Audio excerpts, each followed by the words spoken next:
اس نے شہزاد سے یوں بات چیت کی جیسے وہ اس کا محبوب نہیں بلکہ کوئی ادنا ملازم رہا ہو، اور پھر یہ شہزاد کی مضبوط باہوں کا کمال تھا کہ اس نے رات بھر میں اس کے سارے ہی کسبل نکال دیے تھے۔ پھر صبح نیلم نے اپنے باپ کو فون کر کے اطلاع دے دی کہ وہ اپنے منگیتر کے ساتھ گھر آ رہی ہے۔ اس کا خیال تھا کہ نیاز مچوری بے حد برہم ہوگا، لیکن خلاف توقع اس نے منگیتر شہزاد کو فوری طور پر دیکھنے کی خواہش ظاہر کر دی تھی۔ شہزاد نے پھر دوسری ٹاورز نامی اس عظیم الشان لیکن سب سے خطرناک عمارت میں داخل ہونے کے لیے جو رستہ اختیار کیا تھا، اب تک تو اسے کامیابی ہوئی تھی، لیکن وہ جانتا تھا کہ جب وہ موت کے مسکن میں داخل ہوگا تو اصل دشواریاں شروع ہو ہی جائیں گی۔ نیاز مچوری کے سلسلے میں اب تک اسے دو تلخ تجربات کا سامنا ہوا تھا، ایک تو سرگوش جیسے عظیم شخص کی موت، اور دوسری وہ حملہ آور جو اس کے آدمیوں نے کیا تھا اس پر۔ اسے اب بھی حیرت تھی کہ وہ روشنی کیسی تھی جس نے اس کے سوچنے سمجھنے کی صلاحیت ہی ختم کر کے اسے بے ہوشی کے کنویں میں دھکیل دیا تھا۔ پھر جس انداز میں اس نے خود کو ایک ویران پارکنگ میں ان کے ساتھ کار میں پایا، اس سے اندازہ ہوتا تھا کہ نیاز مچوری کے ہاتھ واقعی بہت لمبے ہیں۔ عام آدمی کسی شخص کو یوں کسی ہوٹل سے اٹھوا کر کہیں اور نہیں پہنچا سکتا تھا۔ اب اس کے ذہن میں صرف ایک ہی الجھن تھی، اور الجھن یہ تھی کہ آخر انہوں نے اسے موت کے گھاٹ کیوں نہیں اتار دیا؟ وہ آسانی سے ایسا کر سکتے تھے۔ نیلم نے اس کے کندھے پر رخسار ٹکاتے ہوئے ایک ہلکی سی جمائی لی تو اس کی سانسوں کی مہک سے ٹائیگر ایک بار پھر انجانی خواہشات اور ان کی تکمیل کی آرزو میں مبتلا ہو گیا۔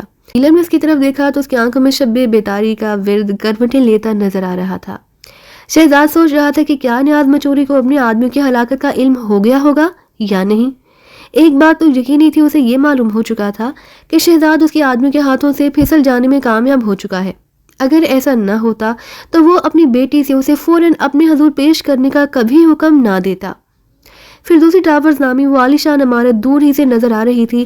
شہزاد نے اسے دیکھتے ہی سوچا کہ یہ حسین اور شاندار عمارت کہیں اس کا مقبرہ ہی نہ ثابت ہو۔ وہ اب تک کئی حماقتیں کر چکا تھا اور بار بار اسے احساس ہو رہا تھا کہ حالات نے اس کے ساتھ بڑی ستم ظریفی کی ہے۔ ادھوری تربیت کے بعد وہ موت بطور پیشہ نہیں اپنا سکتا تھا۔ اپنے اختیار اس کے دل میں یہ خواہش پیدا ہوئی کہ کاش یہ معاملہ جلدی سے نمٹ جائے اور بہرام اسے واپس فلکرافٹ بلا لے جہاں وہ اطمینان سے اپنی تربیت مکمل کر سکے۔ اس نے فیصلہ کیا تھا کہ اگر قسمت نے ایک دو بار یہ موقع فراہم کیا تو وہ صدقے دل سے استفادہ کرے گا۔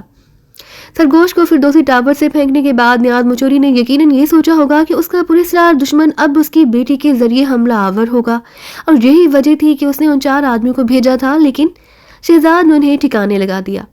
وہ سوچ رہا تھا کہ اگر اب تک ان 4 کی لاشیں دریافت نہیں ہوئی تب بھی نیاز مچوری کو ان کی گمشدگی پر تشویش ضرور ہوگی۔ جہاں شہزاد کی سمجھ میں ایک بات یہ بھی آئی کہ نیاز مچوری اپنی بیٹے کے سامنے اس پر حملہ آور ہونے کی حماقت نہیں کرے گا۔ گویا وہ جب تک نیلم کے ساتھ رہے گا اس کی زندگی کو کوئی خطرہ لاحق نہیں ہو سکتا۔ تم کن سوچوں میں ڈوبے ہوئے ہو؟ نیلم نے اسے جھنجھوڑ ڈالا۔ وہ چونک کر اس کی طرف متوجہ ہوا تو دیکھا کہ نیلم اسے گھور رہی تھی۔ شہزاد نے سنبھل کر ہونٹوں پر مسکراہٹ بکھیری اور بولا، کچھ نہیں، دراصل میں تمہارے ڈیڈی کا سامنا کرنے کے خیال سے گھبرا رہا ہوں۔ تم ان کی طرف سے ہر خدشہ نکال دو، وہ تم سے مل کر نہ صرف بے حد خوش ہوں گے بلکہ انہیں میرا انتخاب بھی یقیناً بے حد پسند آئے گا، اور تم بھی ڈیڈی کے گرویدہ ہو جاؤ گے۔ انہوں نے تو فون ہی پر نہایت جوش و خروش سے کہہ دیا تھا، اسے فوراً لاؤ، مجھے اس کی سخت ضرورت ہے۔ کیا واقعی؟ شہزاد نے معنی خیز لہجے میں کہا، ہاں یہ انہی کے الفاظ ہیں۔ خطرے کی گھنٹی شہزاد کے ذہن میں بجنے لگی، گویا نیاز مچوری اس سے ملاقات کے لیے واقعی مضطرب ہو چکا ہے۔ خیر دیکھا جائے گا، اس نے سوچا، اور اپنے استاد و شان کی ایک بات ذہن میں دہرانے لگا۔ سانس لینے کے صحیح عمل سے ذہن صاف ہو جاتا ہے اور انسان پرسکون رہتا ہے۔ صرف سکون ہی انسان کو ہر خوف اور ہر خدشے سے دور رکھ سکتا ہے۔ کار پھر دوسری ٹاورز کے صدر دروازے پر رک گئی۔ ایک باوردی محافظ دوڑا آیا، اس نے کار کا دروازہ کھولا اور نیلم جگمگاتی ہوئی نیچے اتر آئی۔ شہزاد بھی کار سے اتر آیا۔ نیلم اسے لے کر ایک لفٹ کے قریب جا کھڑی ہوئی، پھر اس نے اپنے پرس سے ایک چابی نکالی۔ ذاتی استعمال کے لیے ہماری ایک الگ لفٹ ہے، اس نے کی ہول میں چابی ڈال کر کہا، اور اسے بائیں جانب دے کر لفٹ کا لاک کھولا۔ لفٹ کے ذریعے وہ ٹاپ فلور پر پہنچے تو دروازہ کھلتے ہی شہزاد کی نگاہ ایک ایسے شخص پر پڑی جو ٹبلر کی وردی میں ان کے استقبال کے لیے موجود تھا۔ ٹائیگر نے اسے غور سے دیکھا۔ یہ شخص بہرحال ٹبلر نہیں تھا۔ اس کے ذہن میں خیال کی سرگوشی ہوئی۔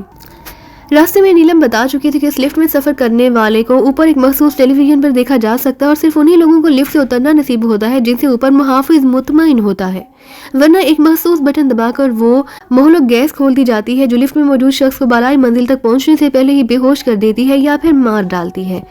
بٹلر کی رہنمائی میں وہ اسٹڈی میں جا پہنچے جہاں نیاز مچوری ان کا منتظر تھا۔